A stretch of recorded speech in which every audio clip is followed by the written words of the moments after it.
Hello दोस्तों, कैसे हो? आई होप आप सब अच्छे होंगे। मैं भी काफ़ी दिनों बाद में अपने गांव आया हूं। वैसे तो मेरा बचपन जो है गांव में ही बीता है, लेकिन बचपन का जो समय था और उस समय का जो दौर था, उस समय के जो लोग थे और जो आज का समय है, ये पूरी तरह अभी बदल चुका है। लोगों के अंदर जो चीज़ें हैं, समय है, लोगों का जो हाव भाव है, तौर तरीके हैं, वो काफ़ी कुछ बदलाव मुझे देखने को मिले हैं। और इस वीडियो में मैं यही बात करने वाला हूँ कि जो अपने अनुभव के साथ मैं बताने की कोशिश करूँगा कि बदलते समय की जो एक गांव की नई परिभाषा है वो रखने की मैं कोशिश करूँगा। अगर आप भी किसी गांव से ये वीडियो देख रहे हैं तो इस वीडियो को देखने के बाद में ज़रूर बताइएगा कि ये जो बदलाव है ये पर्सनली मेरे ही गांव में देखने को मिल रहे हैं या ज़्यादातर सभी गांव में और गांव के सभी लोगों में ये जो बदलाव देखने को मिल रहे हैं। अब यहाँ पर इस बात में कोई शक नहीं है कि हमारा जो देश है वो कृषि प्रधान देश है और किसानों की वजह से ही हमारे देश का पेट भरता है और भी हम आसपास के देशों को में भी खाना पहुँचाने का काम करते हैं। तो किसानों के द्वारा ही हम सभी का काम चल रहा है, इस बात में बिल्कुल शक नहीं होना चाहिए। लेकिन यहाँ पर मैं पर्सनली जो लोगों के अंदर जो बदलाव देखने को मिले हैं उसकी थोड़ी सी हम बात करने वाले हैं। तो देखो, अगर चाहे वो मेरा खेत हो या गांव के सभी खेतों को लेकर बात हो तो पहले की तुलना में जो सुविधाएं हैं किसानों को लेकर, जो चीज़ें अवेलेबिलिटी है और भी बहुत सारी जो सुविधाएं हैं तो वो डेफिनेटली बढ़ी है और सिंचाई के साधनों में वृद्धि हुई है। और जब किसानों की सुविधाओं में, सिंचाई के साधनों में वृद्धि होती है तो डेफिनेटली किसानों की आय में भी वृद्धि हुई है।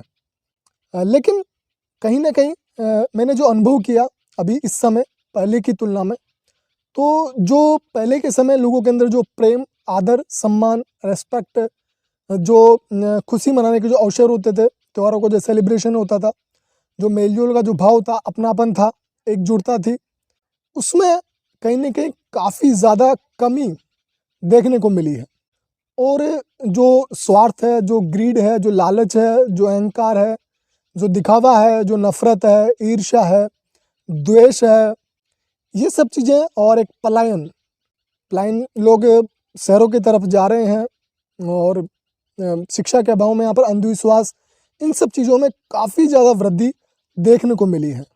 अब कुछ चीज़ों में तो समझ में आता है कि इन चीज़ों में क्यों वृद्धि देखने को मिली है, लेकिन जो एक बड़ा जो मेजर कारण मुझे दिखा है वो कहीं ना कहीं शिक्षा का अभाव भी है, अभाव ही है। और कहीं ना कहीं इस पर सरकार से सवाल किए जा सकते हैं और होने ही चाहिए। लेकिन जहाँ तक मुझे लगता है कि सबसे पहले सवाल हमें खुद से ही करने चाहिए और शिक्षा के माध्यम से ही हम अंधविश्वास जैसे अज्ञानता को मिटाया जा सकता है। और यहाँ पर हम सरकार से कुछ सवाल करें उससे पहले थोड़ा सा इस बात पर चर्चा कर लेते हैं कि क्या वास्तव में शिक्षा का अभाव है या फिर हम शिक्षा नहीं ले पा रहे हैं। आज देखो, भारत में 100 करोड़ लोगों के पास लगभग स्मार्टफोन पहुंच चुका है। किसी के पास सस्ता हो, किसी के पास महंगा हो, लेकिन लगभग 100 करोड़ लोगों तक स्मार्टफोन पहुंच चुका है। और हम विश्व में लगभग टॉप 10 देशों में आते हैं जहां पर एक सरकार हमें सस्ता इंटरनेट कंपनियां प्रोवाइड करा रही है। तो एक क्लिक पर हमारे पास अच्छी से अच्छी चीज़ भी अवेलेबल है और बुरी से बुरी चीज़ भी एक क्लिक पर ही उपलब्ध है। तो कहीं ना कहीं जब एक क्लिक पर आज अच्छे से अच्छे कोर्स फ्री में भी और पेड भी उपलब्ध हैं, तो इसके माध्यम से कई लोग सीख भी रहे हैं, आगे बढ़ भी रहे हैं। लेकिन अगर एक ज़्यादातर पैमाने की बात करी जाए तो फिर भी कहीं ना कहीं जो इंटरनेट है वो मनोरंजन का साधन ज़्यादा बन रहा है। आज अगर आप एक तरफ देखेंगे तो ये जो सॉफ्ट पॉर्न रील्स वगैरह, वीडियोस वगैरह, आप इनके वीडियोस पर व्यूज़ देखेंगे और एक तरफ आप सेल्फ नॉलेज और क्या बोलते हैं एजुकेशनल वीडियो के व्यूज़ देखेंगे, तो दोनों में एक बहुत बड़ा गैप, बहुत बड़ा अंतर आपको देखने को मिलेगा। अब इंसान है, मनोरंजन की ज़रूरत पड़ती है, लेकिन जब मनोरंजन एक सीमा से बाहर जाता है तो कहीं ना कहीं वो बर्बादी का कारण ही बनता है। आज हमें क्यों इतने ज़्यादा मनोरंजन की ज़रूरत पड़ रही है, क्यों इतने ज़्यादा खराब वीडियो देखने के मामले में हम लगातार टॉप पर पहुंचते जा रहे हैं। ठीक है, हमारी जनसंख्या ज़्यादा है, लेकिन कहीं ना कहीं इस कॉर्न इंडस्ट्री में और इस चीज़ों में जो देखने की जो संख्या है वो बहुत ज़्यादा भारत से आपको देखने को मिलेगी। अब इस पर एक सवाल तो बनता है कि क्यों हमें मनोरंजन की ज़्यादा ज़रूरत पड़ रही है। और कहा जाता है कि इंसान को मनोरंजन की ज़्यादा ज़रूरत तब पड़ती है जब इंसान का जीवन उतला पुतला हो, तनाव हो, जीवन में कोई लक्ष्य ना हो। कई इन चीज़ों से ही मनोरंजन की ज़्यादा ज़रूरत पड़ती है। अब इस चीज़ को लेकर बहुत सारे सवाल खड़े होते हैं। तो लेकिन आज का समय अगर देखा जाए तो गाँव के जो हालात हैं वो कहीं ना कहीं आत्म शिक्षा की तो छोड़ो, यहाँ पर अभी लोगों को technology, AI, machine learning, computer की बेसिक नॉलेज भी बहुत कम लोगों तक ही पहुँच पाई है। जबकि इंटरनेट हर घर में, हर लोगों के पास पहुँच रहा है, फिर भी हम सही चीज़ों की तरफ क्यों अपना जो ध्यान है वो क्यों नहीं दे पा रहे हैं। अब यहाँ पर सरकार से जो सवाल किए जा सकते हैं, ढेर सारे सवाल किए जा सकते हैं और करने ही चाहिए। लेकिन सबसे बड़ा सवाल ये है कि हमें सवाल करना ही नहीं आता, क्योंकि सवाल करना हमें सिखाया ही नहीं गया बचपन से ही।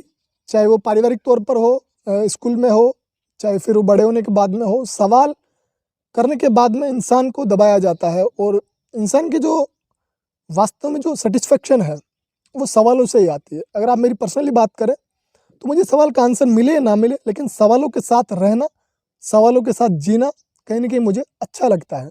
और इंसान होने के नाते यहाँ तक पृथ्वी पर हम इंसान ही हैं जो सवाल कर पाते हैं। और आज के समय जो टेक्नोलॉजी, एआई वगैरह जो चीज़ें आ रही है, अगर उसमें अगर क्रिटिकल थिंकिंग हमारे पास नहीं है, सोचने समझने की क्षमता अगर हमारे पास नहीं है, तो हमारी जगह मशीन, टेक्नोलॉजी ले लेगी। लेकिन वही इंसान एआई को भी बीट कर पाएगा जिसके पास सोचने की क्षमता है, क्रिएटिविटी है और एक अलग तरह से सोचने की क्षमता है। तो कहीं ना कहीं मैं मानता हूँ जो बड़ी बात है कि हमें सरकार को ब्लेम करने से और दूसरों को ब्लेम करने से खुद का विकास नहीं होगा। अगर खुद का विकास चाहिए, खुद की ग्रोथ चाहिए, तो सवाल हमें खुद से ही करने पड़ेंगे। और गांव में भले ही शिक्षा के अलावा और सारी सुविधाएं पहुंच भी जाए तो वो किसी भी काम नहीं है। शिक्षा के अभाव में किसी भी सुविधा का कोई मतलब नहीं है, क्योंकि बिना शिक्षा के हम किसी भी सुविधा का, किसी भी चीज़ का अच्छे से इस्तेमाल नहीं कर पाएंगे।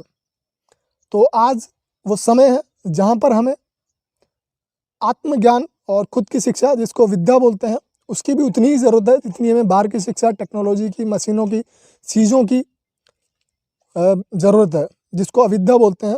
तो विद्या के साथ अविद्या दोनों ही हमें आज के समय की बहुत ज़्यादा ज़रूरत है, क्योंकि खुद के ज्ञान की भी हमें बहुत ज़्यादा ज़रूरत पड़ने वाली है। क्योंकि अकेलापन आने वाले समय का एक बहुत बड़े लेवल पर एक बीमारी निकल कर आने वाली है। मशीनों के इस दौर में इंसान अकेला होने वाला है। तो उस अकेलेपन को भरने के लिए, उस अकेलेपन से जीतने के लिए, लड़ने के लिए एक ऐसा माइंडसेट चाहिए जो सेल्फ नॉलेजेबल हो, सेल्फ लर्निंग हो, सेल्फ लव वाला माइंडसेट हो। खुद के साथ बेहतर जीवन जीने की क्षमता वाला जो दिमाग है, वही आने वाले समय में अच्छे से सर्वाइव कर पाएगा।